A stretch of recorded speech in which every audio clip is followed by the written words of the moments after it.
Hola, bienvenidos y bienvenidas. En este video de Región 16 vamos a ver todo lo relacionado con Java, lenguaje de programación orientado a objetos que ustedes van a utilizar para desarrollar su tarea 3. Recordaremos que los lenguajes orientados a objetos manejan las clases, que contienen atributos y métodos. En Java vamos a hablar de que las clases tienen constructores y unos métodos get y set. Los constructores son las funciones que tienen siempre el nombre de la clase y se utilizan para crear una instancia de esta clase. Cuando no se especifica un constructor, vamos a hablar de constructores por defecto, aquellos que se asumen sin parámetros definidos. Los métodos get se utilizan para obtener los valores de los atributos de la clase y los set para dar a estos atributos un cierto valor. Por ejemplo, en el código a la derecha tenemos definido una clase perro con un constructor que recibe un string de nombre y el string de color de pelaje e inicia los atributos de la clase con los valores recibidos. A la vez tenemos dos métodos getNombre y getColor que nos permiten obtener el color de pelaje de perro y también su nombre. Como ya sabemos, herencia nos permite extender una clase heredando todos sus atributos y métodos. A la vez podemos redefinir ciertos métodos en caso de que sea necesario. En Java, para heredar de cierta clase se utiliza una palabra clave extends. Hijo extends padre o hijo extiende a padre. En el código de ejemplo podemos apreciar que vehículo actuó como una superclase de auto. Tenemos que clase auto extiende la clase vehículo, heredando todos sus atributos y métodos, pero redefine el método de avanzar.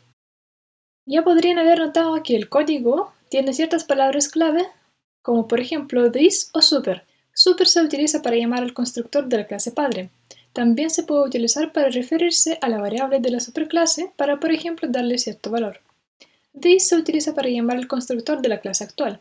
También se puede usar para referirse a la variable de la clase actual.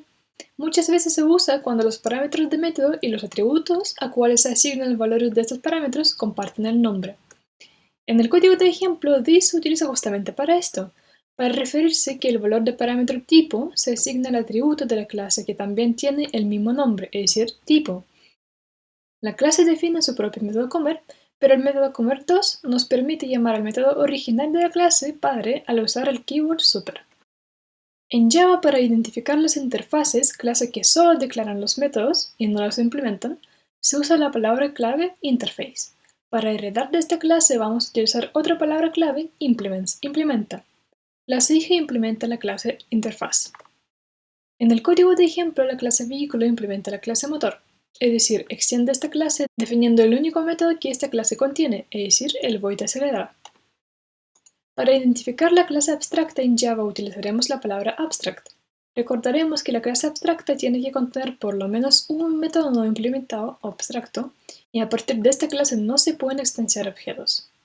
En el ejemplo tenemos una clase abstracta vehículo con el método no definido avanzar. Recordaremos que podemos redefinir métodos de la superclase o sobrecargar métodos de la misma clase, es decir, podemos usar polimorfismo en los lenguajes orientados a objetos.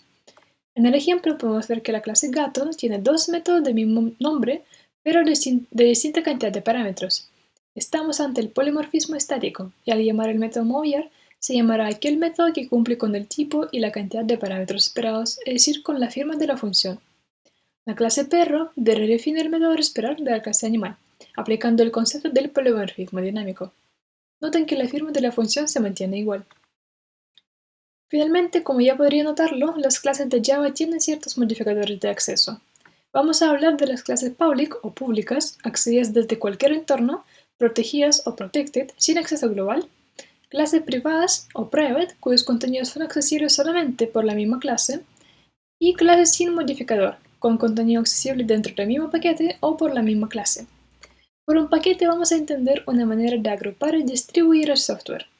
Los paquetes importados serán declarados al inicio del código, muy parecido a lo que hicimos con include.dc.